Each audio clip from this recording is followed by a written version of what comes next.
¿Qué tal? ¿Cómo están? Dios les bendiga. Soy el pastor Gerardo Zavala. Somos Iglesia Más Vida en California. Nos da mucho gusto que esté con nosotros en este día, ¿verdad? Siempre le pedimos, por favor, deje su comentario en la página y comparta esta transmisión si le está siendo de bendición para que muchas personas más puedan escuchar lo que Dios quiere decirte a ti en este día. Vamos a orar. Amado Padre Celestial, venimos delante de tu presencia. Tú, oh Dios, eres el Dios de milagro, el Dios de poder, el Dios de la gloria, el único Dios verdadero, Señor, al cual en esta hora nos acercamos y pedimos que tu Espíritu Santo nos guíe a cada paso y a tu verdad. Estamos en tus manos en esta hora en el poderoso nombre, que es sobre todo nombre, el nombre de tu Hijo Jesucristo, Dios. Amén. Dios de milagros. Y nuestro mensaje de hoy se titula De lo ordinario a lo extraordinario. Ahora, estamos en esta serie de mensajes Dios de milagros. Y la pregunta que tendríamos que hacernos es, ¿crees esto? ¿Crees esto? ¿Que los milagros todavía pueden suceder? Bueno, ¿qué dice la palabra del Señor en Salmo 77:14? Dice, tú eres el Dios que hace milagros, que muestra su poder entre los pueblos. Tú eres el Dios que hace milagros. Ahora, los milagros todavía suceden. Gallup realizó una encuesta recientemente entre los estadounidenses y descubrió que el 82% de nosotros está de acuerdo con esta afirmación. Incluso hoy en día se realizan milagros por el poder de Dios. Sin embargo, muchos de nosotros no sabemos por qué sucedieron. Una de las razones por las que sigo creyendo que suceden son las razones detrás de los milagros. Y hay un par de versos sobre esto. ¿Por qué Dios hace milagros? Dice el Salmo 71:1, como te agradecemos, Señor, tus poderosos milagros son prueba de que te preocupas. Ahora, hay dos razones principales por las que Dios todavía hace milagros. Siempre los ha hecho y sabe que siempre los hará. Porque demuestra que Dios se preocupa por ti, se preocupa por mí. Se preocupa por tus heridas, por las luchas que sufrimos, que pasamos en este mundo. Él sabe que un día nos va a llevar a su presencia para que no enfrentemos más esto. Sin embargo, incluso mientras estamos aquí en la tierra, sabes que a Él le importas. Así que una razón es su cuidado. B, demuestra su carácter. Dice el Salmo 71:1, nueva traducción viviente. Dice, te damos gracias, oh Dios. Te damos gracias porque estás cerca. Por todas partes, la gente habla de tus hechos maravillosos. Por todas partes. Sus milagros muestran cómo es Él, su carácter. Los milagros son algo que creo que a todos nos gusta ver. Honestamente, sabes que si no ocurre un milagro, tal vez tu matrimonio se derrumbe. Si no ocurre el milagro, tal vez tus finanzas tengas que declararte en bancarrota. Si no ocurre un milagro en tu vida, sabes que te vas a desmoronar. Ahora, ¿cómo y cuándo y por qué Dios hace milagros? ¿Qué es esto que Dios quiere hacer en un milagro? Aclaremos un par de cosas que no es. Un milagro no es simplemente algo inusual, algo que es asombroso. No son cosas que encuentras en el libro del récord Guinness. Esos no son milagros. Por ejemplo, el francés Michael Lotito ingresó en los récord Guinness por comerse absolutamente todo lo que le pusieran delante. Desde bicicletas, televisores, carros de supermercado, camas y hasta un ataúd. Eso es increíble, pero no es un milagro. Don Gorski, un norteamericano que posee el récord de consumir más Big Macs a lo largo de su vida, en el 2020 logró alcanzar 30,000. ¡Wow! Pero ¿sabes qué? Eso no es un milagro. El mayor número de hijos que tuvo una mujer fue 69. Y claro, eso es sorprendente. Es una cosa asombrosa. Pero eso no es un milagro. Un milagro tampoco es tener buena suerte. Un milagro no es que te saques $1 millón en la lotería. Eso no es un milagro. No es eso solo lo increíble. No son solo los afortunados. Un milagro es cuando, ¿sabes qué? Cuando Dios interviene. Un milagro es cuando Dios interviene. Cuando miras una situación de tu vida o tus circunstancias dentro de ti y algo sucede y dices, solo Dios pudo hacer esto. Solo Dios pudo haber obrado ese milagro. De eso se trata un milagro. Usted y yo no podemos garantizar cuándo y dónde ocurrirán los milagros, porque Dios los hace, ¿sabe qué? Cuando Él quiere. Pero lo que sí podemos hacer es preparar nuestras vidas para los milagros que Dios quiere obrar. Podemos preparar nuestras vidas para los milagros que Dios quiere obrar. Somos excelentes para prepararnos, por ejemplo, para los desastres naturales. Tenemos detectores de humo en nuestras casas y algunos de ustedes, el tipo de personas realmente preparadas, son el tipo de persona que tiene todas las cosas necesarias para cuando sucede un terremoto. Tiene su mochila extra en el garage junto con un cambio extra de ropa, sus medicinas, un mapa, ¿verdad? Dinero en efectivo, un extinguidor de incendios, una bolsa de primeros auxilios. ¿Sí? Tiene usted todo lo que se necesita para prepararse para un desastre. Pero si pasamos tanto tiempo prepararnos para los desastres naturales, ¿no deberíamos de pasar tanto tiempo preparándonos para los milagros sobrenaturales? Hay algunas cosas que yo puedo hacer, que tú puedes hacer en nuestras vidas que nos permiten estar preparados para los milagros que Dios quiere obrar en tu vida y en mi vida. Ahora, ¿cómo prepararse para un milagro? ¿Qué podemos hacer? Número 1, nos esforzamos en obedecer a Jesús en lo ordinario. Nos esforzamos en obedecer a Jesús en lo ordinario. Juan 9, 1 al 8 dice, al pasar Jesús vio un hombre que era ciego de nacimiento. Sus discípulos le preguntaron, Rabí, ¿quién pecó para que éste haya nacido ciego? ¿Él o sus padres? Jesús respondió, no pecó él ni tampoco sus padres, más bien fue para que las obras de Dios se manifestasen en él. Mientras sea de día, nos es necesario hacer las cosas que me envió. Viene la noche cuando nadie puede trabajar. Mientras que estoy en el mundo, soy la luz del mundo. Dicho esto, escupió en la tierra, hizo lodo con la saliva y untó el lodo en los ojos del ciego. Entonces le dijo, ve a lavarte en el estanque de Siloé, que significa enviado. El ciego fue, se lavó y al volver ya veía. Entonces los vecinos y los que antes habían visto que era ciego decían, ¿no es este el que se sentaba a mendigar? Solo quiero que pienses conmigo por un momento lo que este hombre debe de haber sentido mientras que caminaba por la ciudad hacia este estanque para lavarse los ojos. ¿Cuántas veces en su vida se habrá lavado los ojos? Porque ni modo que ande todo lagañoso todos los días. A pesar de ser ciego, se lava la cara, ¿no es cierto? ¿Cuántas clases diferentes de agua habrá lavado sus ojos? Jesús lo va a sanar diciendo, ve y lávate en el estanque. Ve y lávate en el estanque. Tenía que haber un pensamiento en el fondo de su mente, el mismo tipo de pensamiento que todos tenemos cuando Dios nos pide que hagamos algo ordinario para iniciar un milagro. Dios nos pide hacer algo ordinario para hacer un milagro. El pensamiento de, sabes que eso no va a funcionar. He probado esto antes. Sí, por ejemplo, Dios nos pide que adoremos su santo nombre. Y si decimos, bueno, el año tiene 52 domingos, ¿y de qué me sirve si he ido 50 domingos a la iglesia y yo no he visto que Dios obre en mi vida? Dios obra en lo ordinario, en ser obediente en lo ordinario, en ir a adorar su santo nombre. Dios va a preparar mi corazón porque la fe viene por el oír. ¿Y el oír qué? La palabra de Dios. Sí, la palabra de Dios. Entonces es importante esto. Pero la diferencia está que esta vez fue que lo estaba haciendo en confianza y ¿sabes qué? En obediencia a Jesucristo. Él se fue a lavar los ojos porque Jesús se lo pidió. Como nosotros deberíamos de acercarnos a Dios, como dice su palabra, entrar por sus puertas con acción de gracias, por sus atrios con alabanzas, porque Dios nos lo pide.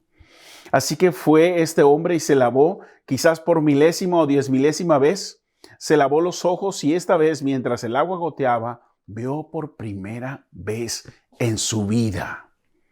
Vio por primera vez, nunca había visto, no sabía lo que era una imagen, no sabía lo que eran colores.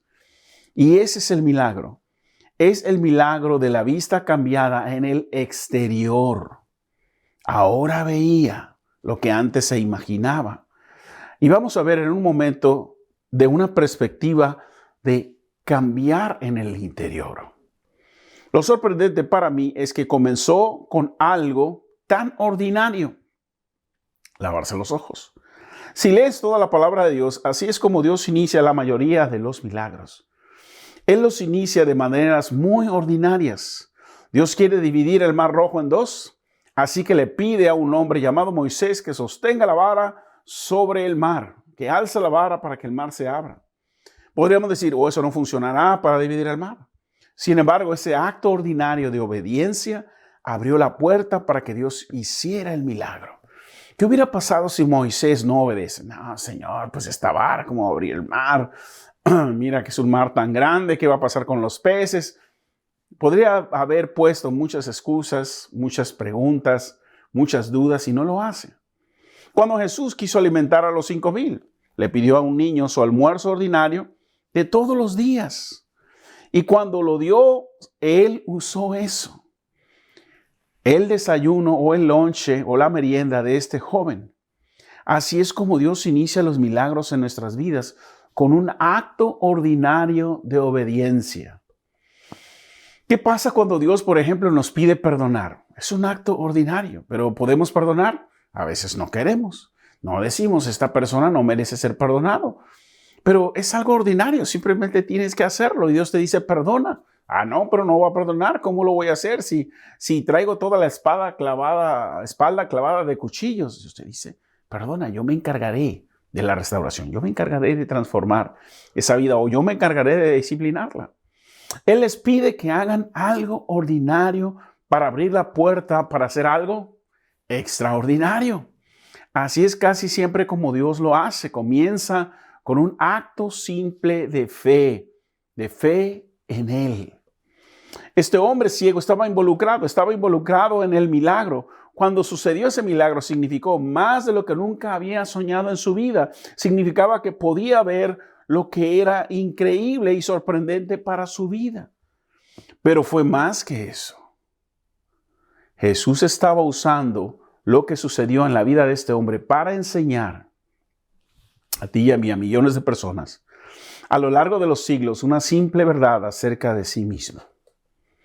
Juan 12:46 dice, yo he venido como una luz para brillar en este mundo en la oscuridad, a fin de que todos los que pongan su confianza en mí no queden más en la oscuridad. Es decir, podamos ver la luz, ver las cosas desde la perspectiva de Dios. Jesús quería que la gente supiera eso.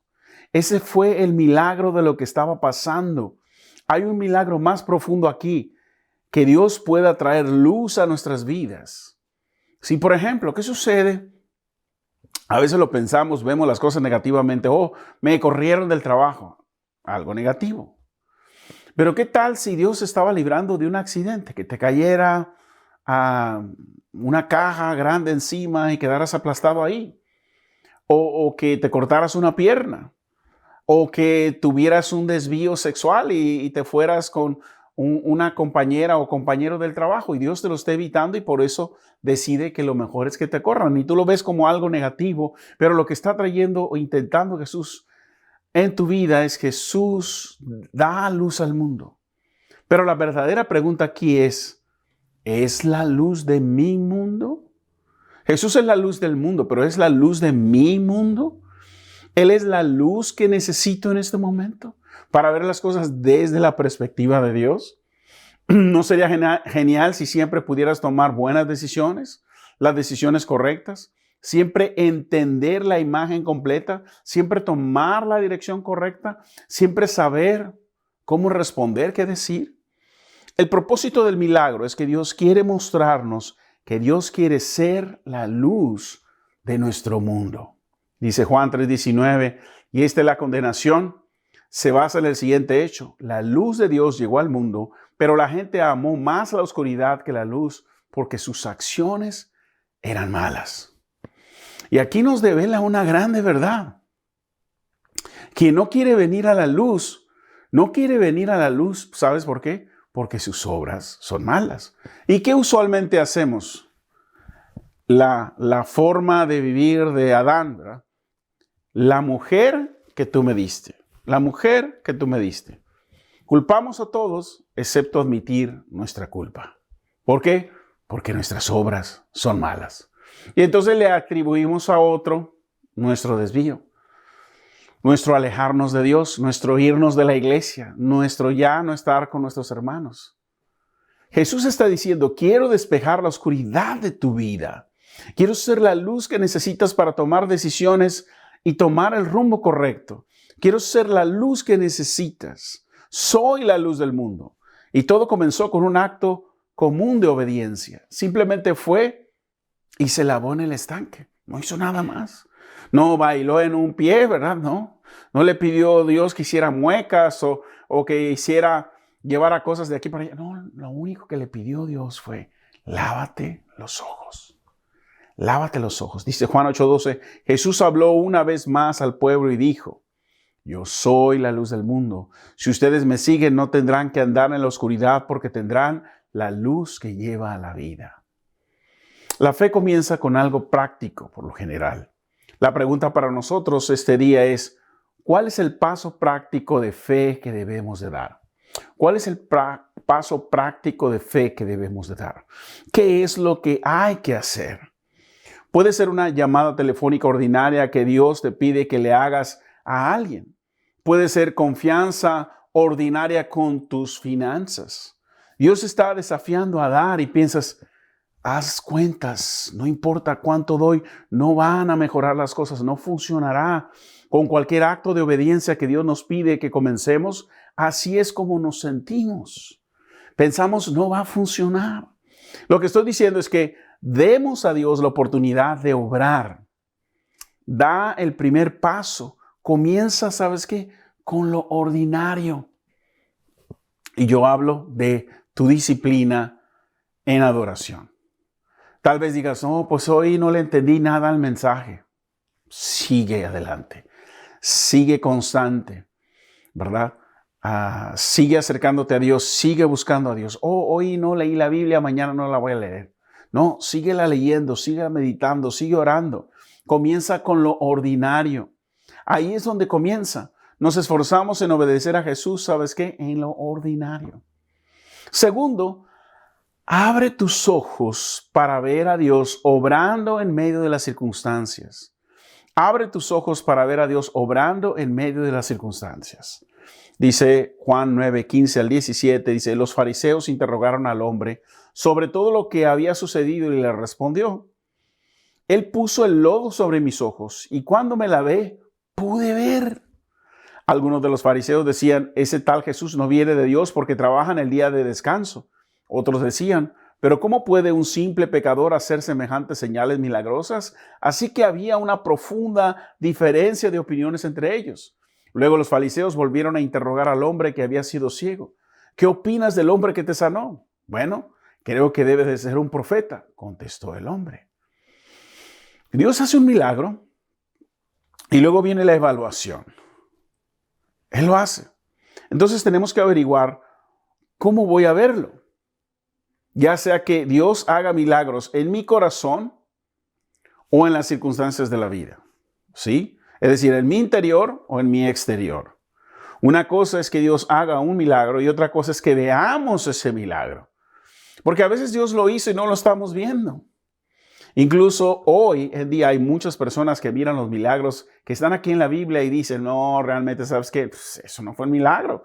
La gente simplemente estaba equivocada. Esa cosa sobre el Mar Rojo debe haber sido un viento muy fuerte que llegó en el momento adecuado. Sería un gran viento para dividir el mar en dos, pero sucedió que surgió en el momento adecuado.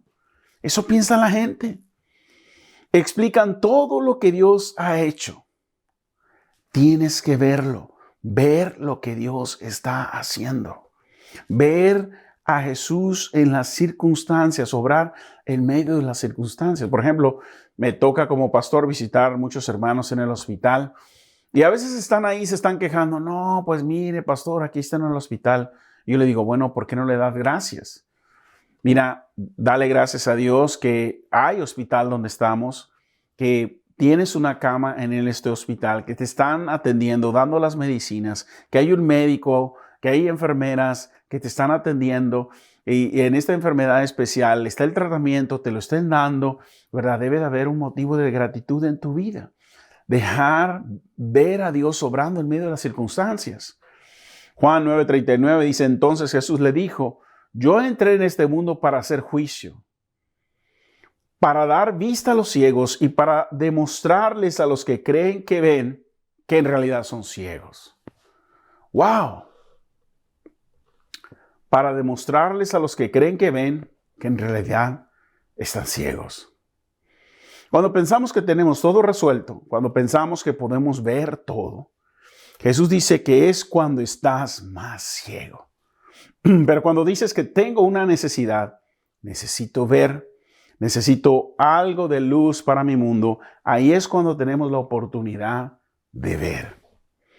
Y muchas personas que se supone que pueden ver, si lees el capítulo detenidamente, todas ellas están ciegas. De hecho, cada uno de ellos es un gran ejemplo para nosotros del tipo de cosas que nos ciegan a la verdad y a la luz. De que Dios quiere traer a nuestras relaciones, que Dios quiere traer a nuestros negocios, que Dios quiere traer a nuestras familias. Ahora, hay 4 cosas que nos impiden ver la luz.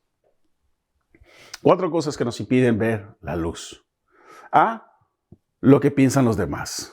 Sí, estamos preocupados por lo que piensan los demás. Los propios ejemplos de Jesús son un ejemplo de esto. En Juan 9, 2 y 3 dice, sus discípulos le preguntaron, Rabí, ¿quién pecó para que éste haya nacido ciego? ¿Él o sus padres? Jesús respondió, no pecó él, ni tampoco sus padres. Más bien fue para que las obras de Dios se manifestasen en él.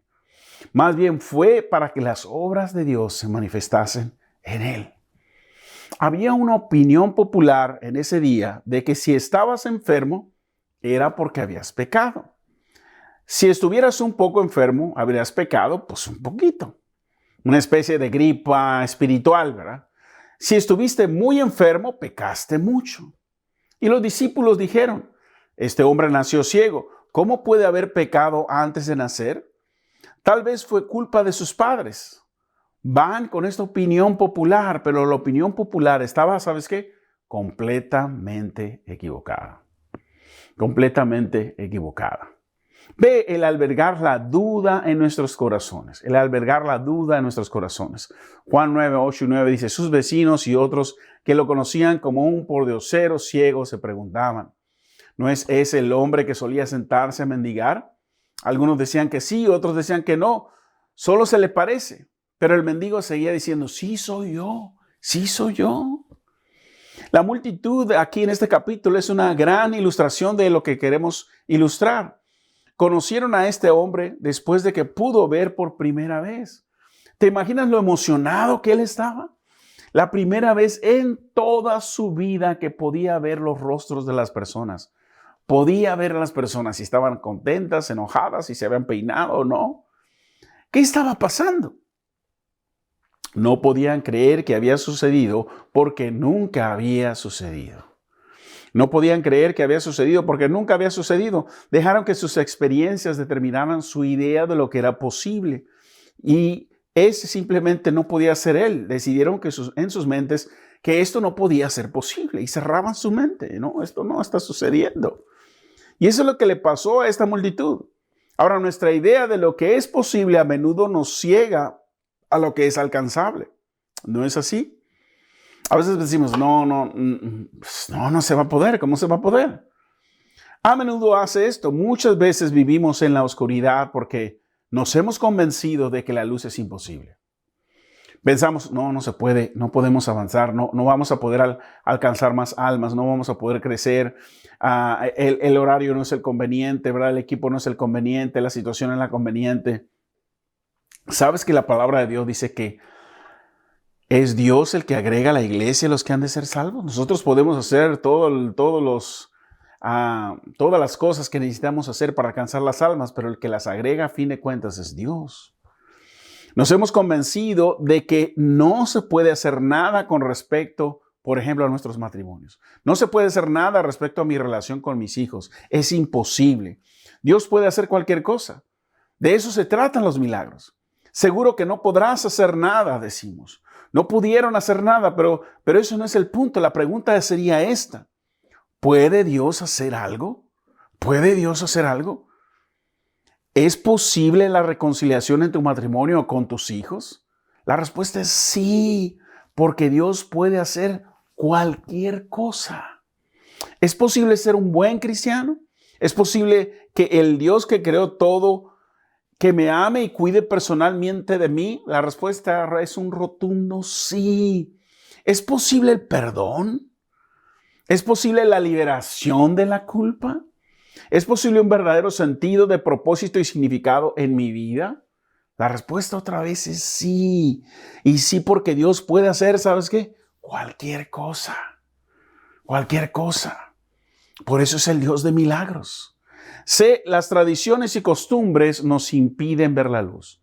Las tradiciones y costumbres nos impiden ver la luz. Juan 9, 15 y 16 dice: los fariseos interrogaron al hombre sobre todo lo que había sucedido y le respondió: él puso el lodo sobre mis ojos y cuando me lavé pude ver. Algunos de los fariseos decían: ese tal Jesús no viene de Dios porque trabaja en el día de descanso. Otros decían: pero ¿cómo puede un simple pecador hacer semejantes señales milagrosas? Así que había una profunda diferencia de opiniones entre ellos. Había una profunda diferencia de opiniones entre ellos, ¿verdad? No se ponían de acuerdo. Y no podían aceptar el hecho de que Jesús había sanado a este hombre y que había sido ciego de nacimiento por una razón. Lo había hecho en el día de descanso. Y eso rompía las reglas. No se puede. Dios no puede hacer milagros en el día del descanso. ¿Quién dijo? ¿A poco tú eres gobernador de Dios?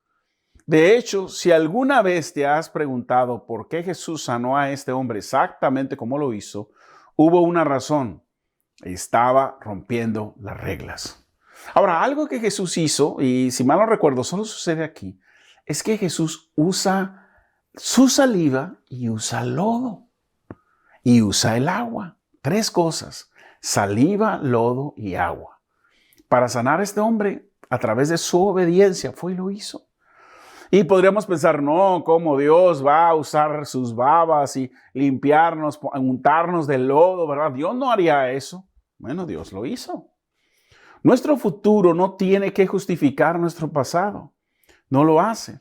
Los fariseos no podían aceptar a Jesús porque habría significado admitir, ¿sabes qué? Que estaban equivocados, que Dios sí podía sanar en día de descanso, en sábado.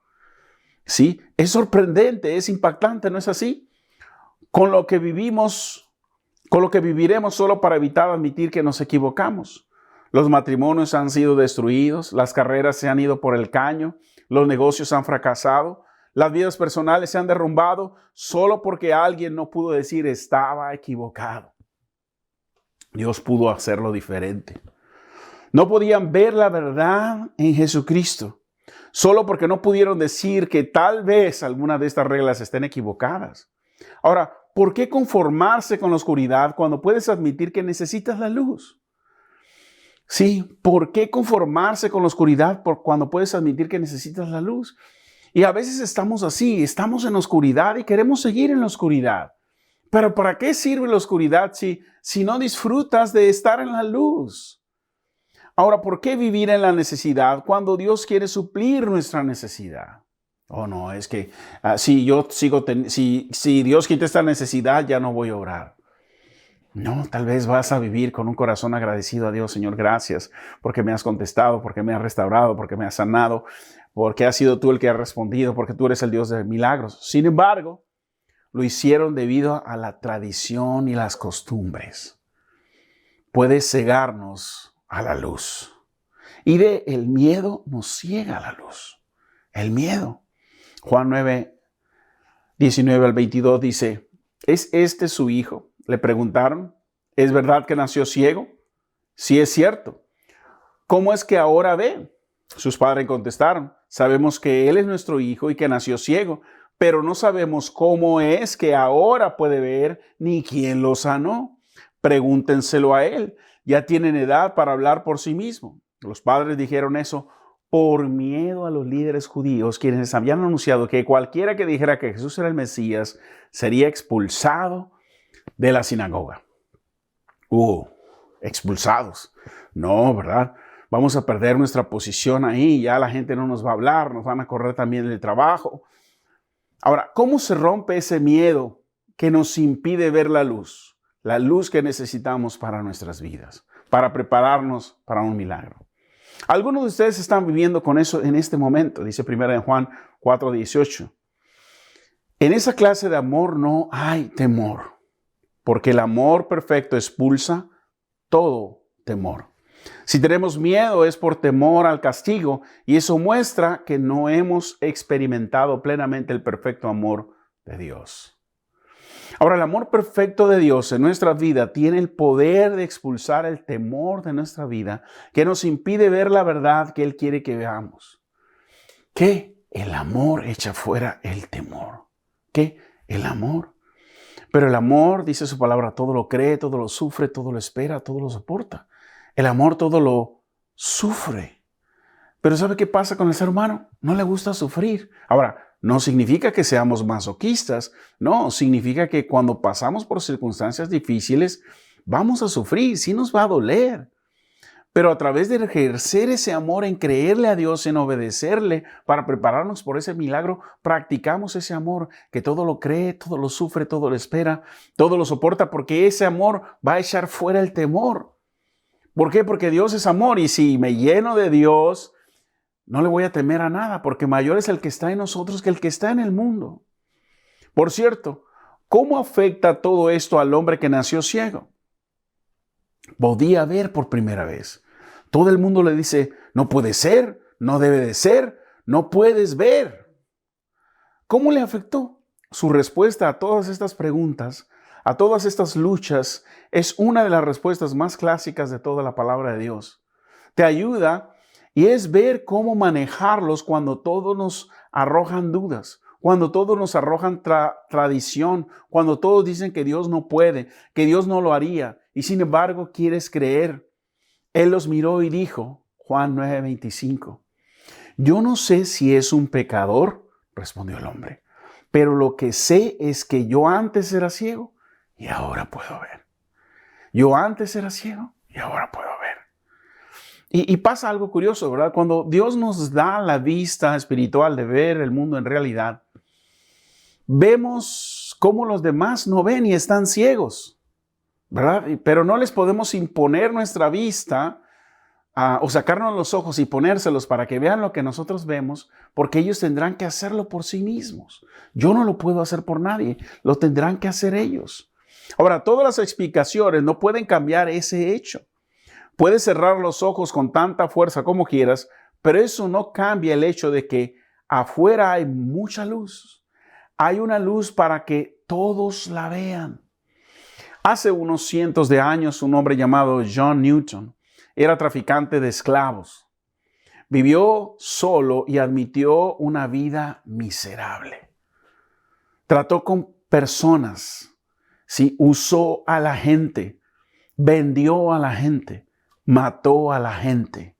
Y de alguna manera, Jesucristo hizo brillar la luz de su amor en la vida de este hombre. Lo transformó.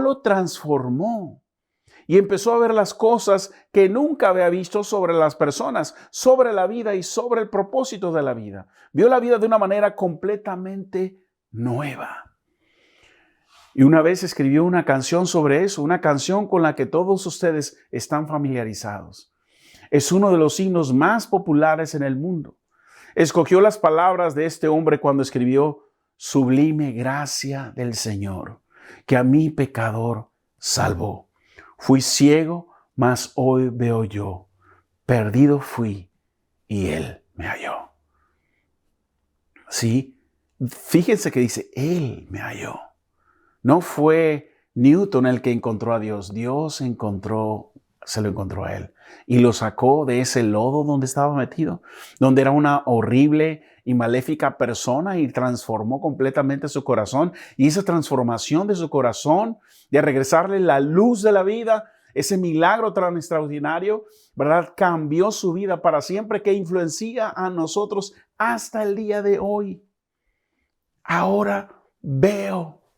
Ese es el milagro. Es el milagro de una nueva perspectiva, cambiada. Sé de lo que está hablando. Es un milagro que algo pasa en tu vida y lo veas todo de otra manera. El amor de Dios llega a tu vida y ves el potencial, el propósito, la esperanza de una manera completamente diferente. Mira, hemos estado hablando por meses acerca de la crisis en la cual estamos. Pero ¿sabes tú que la necesidad es la madre de la creatividad? La necesidad es la madre de la creatividad. Es a través del estrés, la presión, el cambio a las situaciones difíciles donde podemos florecer más y mejor. En vez de verlo como un reto, ¿verdad? Como un problema, como una crisis, tendremos que verlo con los ojos de Dios. Esa es la oportunidad. Así como Moisés frente al Mar Rojo, ¿qué crisis más grande? El ejército de Faraón tras él, montañas a los lados, solo el Mar Rojo enfrente. Qué grande crisis, pero qué gran oportunidad. Y eso es algo que Dios quiere hacer en medio de su pueblo, que aprovechemos que Dios se está moviendo. Pero tenemos que hacer algo para prepararnos para un milagro. Y esto es de veritas y no de mentiritas. Que es tercero, rinde tu vida a Cristo y adórale. Rinde tu vida significa obedécele pues. Porque a veces sí, Señor, sí lo hago y no hacemos nada. No es ríndete. Ya deja de luchar y empieza a obedecer. Juan 9, 35 al 38 dice, cuando Jesús supo lo que había pasado, encontró al hombre y le preguntó, ¿crees en el Hijo del Hombre? ¿Quién es, Señor? Contestó el hombre. Quiero creer en Él. Ya lo has visto, y le dijo Jesús, y está hablando contigo. Sí, Señor, creo, dijo el hombre, y adoró a Jesús. Sí, Señor, creo. ¿Sabías que esa palabra creo significaba que iba a ser rechazado por los fariseos y los escribas? ¿Significaba que su familia lo iba a rechazar? ¿Significaba que iba a seguir a lo mejor siendo un mendigo en las calles pidiendo dinero, pero ahora tenía algo que no tenía antes? Dos cosas. Ahora podía ver físicamente y podía ver espiritualmente. Sí, creo. ¡Qué grande milagro! Si ocurre un milagro en tu vida, no importa cuán grande sea, si no te lleva a confiar, a rendirte a Jesús completamente, pierde el sentido. Es como ir al mejor restaurante de la ciudad y pedir una comida que siempre quisiste pedir, y luego cuando llega, simplemente te sientas allí, la miras y dices, voy a mirarla, no quiero comerlo. Eso no tiene sentido. A mí al menos no tiene ningún sentido en absoluto que suceda un milagro y no confiar y no rendirte pierde el sentido del milagro. Rinde tu vida a Cristo y adórale. La luz se enciende cuando usted y yo entendemos que Jesucristo es más que un hombre y más que un mensajero y más que un hombre piadoso, pero Él es Dios mismo. El Señor que quiere dar dirección y sentido a nuestras vidas. Jesús no vino solo para traer luz al mundo o para compartir luz con el mundo. Jesús es la luz del mundo. Es la luz. Él es la luz. Él es quien puede encender el interruptor de mi vida para ti y para mí. Y gradualmente este hombre llegó, ¿sabes qué? A ver esto. Vio físicamente primero, pero vio espiritualmente después. Y eso es lo que les está pasando a algunos de ustedes. Tal vez has estado viniendo a la iglesia por algunas semanas o hablando con alguien al respecto, pero poco a poco la luz te va amaneciendo. Hay algo real aquí. Hay algo real y significativo acerca de quién es Él. Esa es la parte en la que estás, la parte de la confianza, la parte de rendirte. Sigue aprendiendo, sigue pensando en lo que Dios está haciendo. Deja que la luz amanezca en tu vida. Cuando pensamos en encender la luz de la vida, ahí es donde comienza. Necesitan encender la luz, necesitan decir, sí, creo. Sí, creo. Sí, Señor, creo en ti. ¿Qué hacemos para prepararnos para un milagro? Nos esforzamos en obedecer a Jesús en lo ordinario. Abre tus ojos para ver a Dios obrando en medio de las circunstancias y rinde tu vida a Cristo y adórale. Amén. Oremos. Amado Padre Celestial, aquí están nuestras vidas, tal y cuales son, imperfectas, extraviadas, perdidas. Vivimos en oscuridad y necesitamos de esa luz que solo tú puedes darnos. Te pedimos en esta hora que primero, Padre Celestial, perdones nuestro pecado, limpies nuestra maldad, nos arrepentimos de ello. Suplicamos, Señor, que tu Hijo Jesucristo entre en nuestras vidas, nos haga y nos convierta en nuevas personas, cambie nuestra manera de pensar y ayúdanos a ver esa luz de que tú ya estás obrando en medio de nosotros, pero tenemos que creer y obedecer y seguirte, Señor. Hoy rendimos nuestra vida a ti completamente. Sin ninguna retención. Es toda, te pertenece, es tuya. Te lo pedimos en el poderoso nombre que es sobre todo nombre. En el nombre de Jesús, oh Dios. Amén, amén y amén. Gracias por habernos acompañado. Soy el pastor Gerardo Zavala. Somos Iglesia Más Vida en California. Y si usted decidió rendir su vida a Cristo el día de hoy, dígaselo a alguna persona que usted conozca que también ame a Dios y dile qué más tengo que decir, hacer, o puede escribirnos a nosotros por medio de esta página y hacernos saber y estaremos contactándonos con usted. Gracias, Dios le bendiga.